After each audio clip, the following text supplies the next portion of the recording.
Hiroshima. The atomic strikes on Hiroshima and Nagasaki, a turning point in human history. On the 6th of August and 1945, the world crossed a threshold into a new era, the nuclear age, when two atomic devices were used on the cities of Hiroshima and Nagasaki, leveling them in an instant. It remains the first and, so far, the only time that such weapons have been deployed in warfare. At the end of World War II, Japan continued to resist surrender, despite the Allied forces closing in from all sides. A full-scale invasion of the Japanese homeland was expected to result in massive casualties for both the Allies and Japan.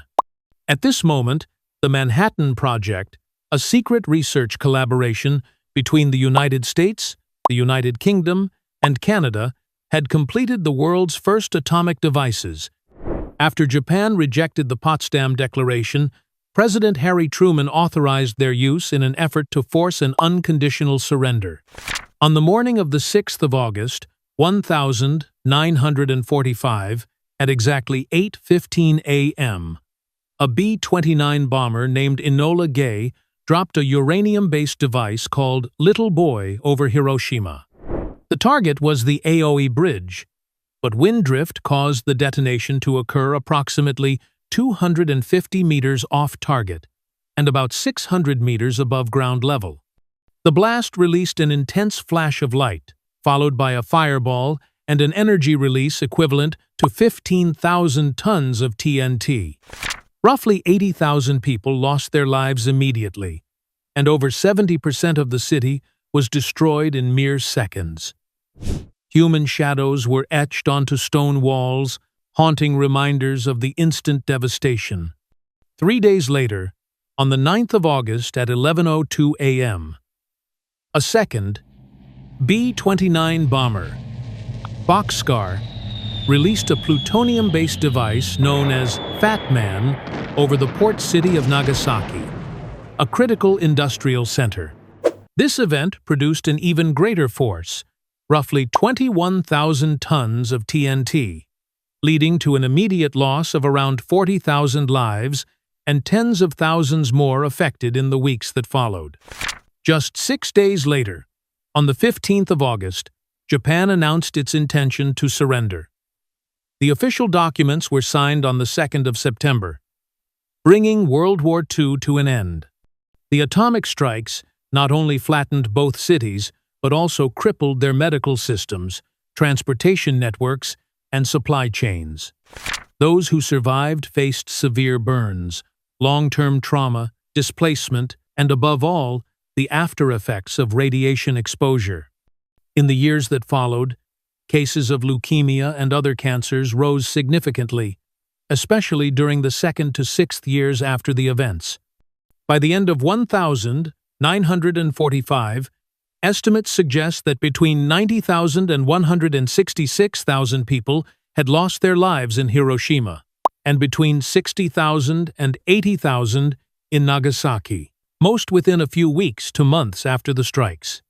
The survivors, known as hibakusha, were left to struggle not only with chronic health issues, but also with social stigma, limited access to care, and a lack of adequate support systems.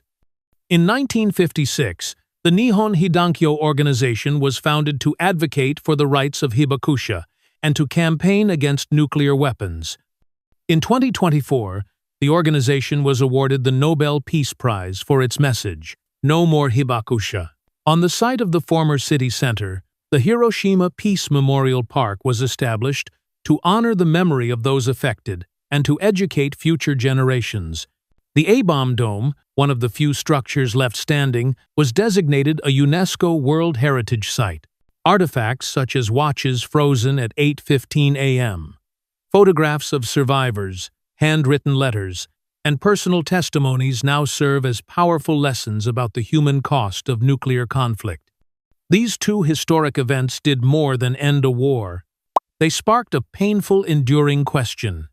Can humanity control its power of destruction?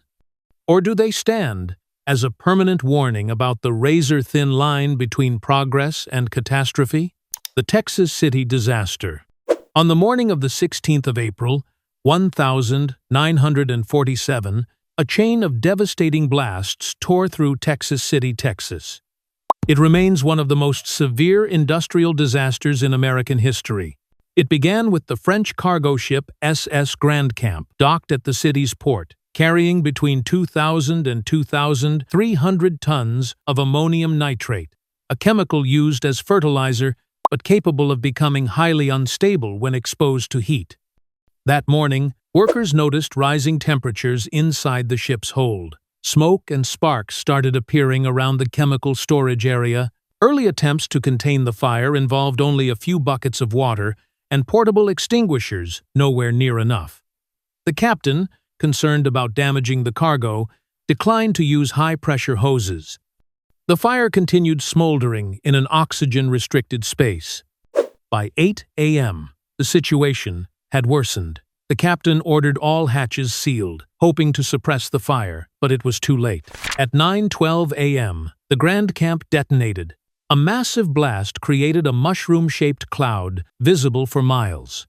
The shockwave shattered windows in Houston, 80 kilometers away. The entire port was reduced to rubble. Hundreds of nearby homes, refineries, and chemical plants were destroyed in seconds. Burning debris flew across the city, setting off secondary fires. The next day, another ship, the SS High Flyer, also carrying ammonium nitrate, erupted as well. This second blast deepened the destruction and widened the zone of impact.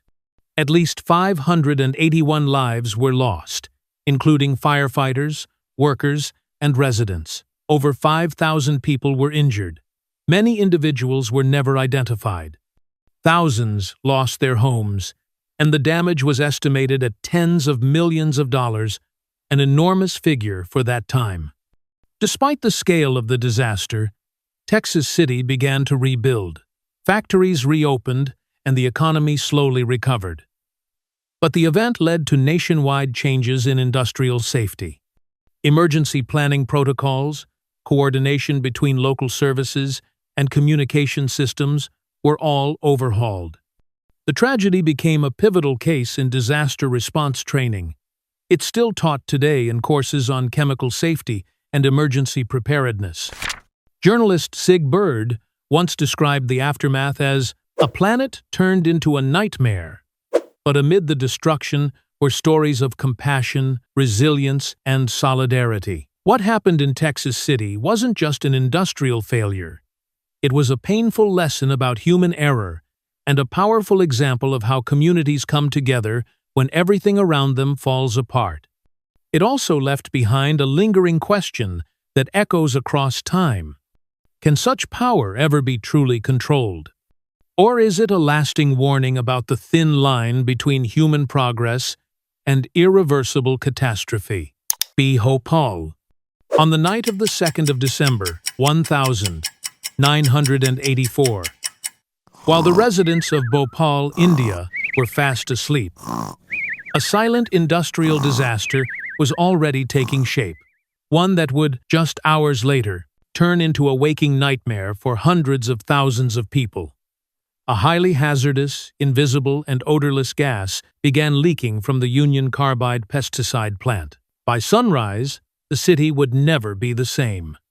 At the time, Union Carbide operated one of its largest production facilities in Asia. The plant used a highly dangerous chemical known as methyl isocyanate, or MIC, a substance that had even been used in warfare. Despite its risks, safety systems at the plant had been cut to alarming levels.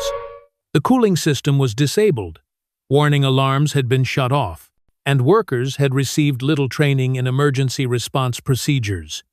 Late on the 2nd of December, water began leaking into a massive storage tank labeled E610, which contained tons of MIC. As water came into contact with the chemical, a violent thermal reaction followed, building pressure and heat far beyond the system's limits. Around 12:40 a.m. On the 3rd of December, the safety valve burst open, but it was too late to contain the massive release of hazardous gas into the air. Some workers sensed that something was wrong. But their warnings never reached the densely populated neighborhoods just outside the plant gates, only a few hundred meters away. A public alarm briefly sounded and then went silent. No one fully understood what was happening, and while the city remained asleep, MIC had already begun spreading across the area. Within less than an hour, thousands of people began experiencing severe breathing difficulty, burning eyes, and intense chest pain. In panic, they ran out of their homes on foot, carrying children on bicycles, collapsing along the roads, surrounded by a cloud that no one could see. But that was overwhelmingly dangerous. Hospitals like Hamidia were overwhelmed within hours. Doctors had no protective masks, no antidotes, no equipment to handle such a crisis. By sunrise, thousands of lives had already been lost. Official reports listed around 3,800 lives lost on the first night, but many independent sources estimated the true number may have exceeded 5,000 in just those first few hours. Nearly 600,000 people were directly exposed to the gas. Long-term symptoms persisted for years: vision loss, nerve damage, chronic respiratory problems, and a range of severe health conditions. Soon after, the area around the plant was sealed off. But due to wind patterns, chemical residue, and lingering contamination, efforts to evacuate, treat survivors, and restore public infrastructure were severely hindered. The damage didn't stop. In the following years, leukemia and other cancers rose significantly, especially among children and those living near the plant. The worst health impacts occurred between 4 and 6 years after the event. Even a decade later, new cases were still being reported. The Bhopal incident became a global symbol of industrial negligence. It forced the world to reconsider how chemical industries operate, from safety regulations and staff training to public warnings and emergency response. International policies on chemical production became more stringent, and Bhopal, a name once barely known, has since appeared in every industrial safety textbook. Today, organizations like Sambhavna Trust and Bhopal Medical Appeal continue to provide care to the survivors. Their stories are shared in conferences, classrooms, and documentaries as a bitter reminder. When profit is prioritized over life, the cost is paid by the innocent. This wasn't a war. It wasn't a natural disaster. It was a human-made tragedy. And if the world fails to remember the lessons of Bhopal, then someday it may happen again, anywhere. Another 3 stories, different places, different causes. But the same reminder: how fragile everything can be. If anything here surprised you, or if you knew one of these already, drop a comment.